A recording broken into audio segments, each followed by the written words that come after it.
Bonjour, c'est la danseuse, la chanteuse, la résistante mais aussi la militante de la cause de l'émancipation des Noirs qui est entrée au Panthéon hier.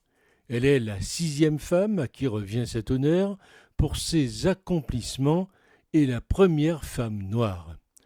Au fil des siècles, le Panthéon est passé de ce temple de Rome qui était consacré à tous les dieux à un temple laïque au cœur de Paris où la République française honore ses plus illustres sujets. Entrer au Panthéon signifie dans le langage courant devenir un grand personnage dans un domaine, une référence, une sommité. Entrer, après une cérémonie grandiose dans le bâtiment de la colline Sainte-Geneviève, est bien plus que cela, tant les qualités nécessaires pour y accéder sont diverses et le nombre d'élus restreint.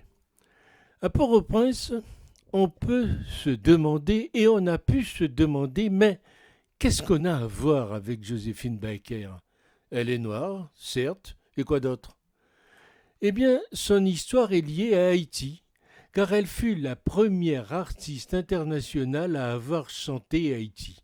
Au début des années 30, dans le film Zouzou du réalisateur Marc Allégret, celle qui n'est pas encore la militante noire chante son attachement à ce pays.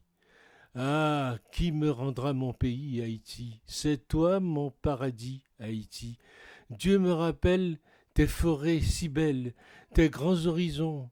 Loin de tes rivages, la plus belle cage n'est qu'une prison. Oui, mon désir, mon cri d'amour, Haïti, c'est de revenir un jour.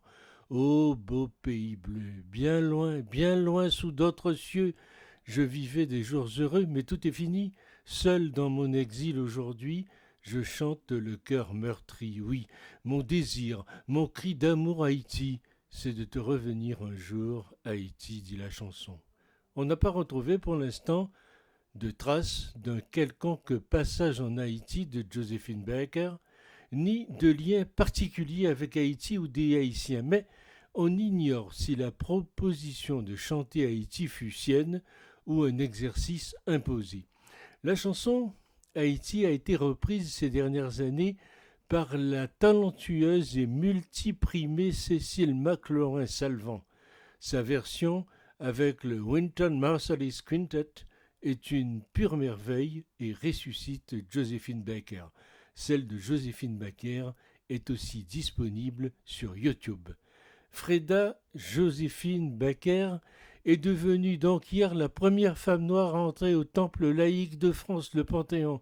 Tout a été dit, mais la diva et fervente militante de la lutte antiraciste a dédié cette chanson à Haïti en 1934. C'était peut-être sa façon à elle de montrer sa solidarité envers ce peuple qui vivait à l'époque 19 années d'occupation par les États-Unis.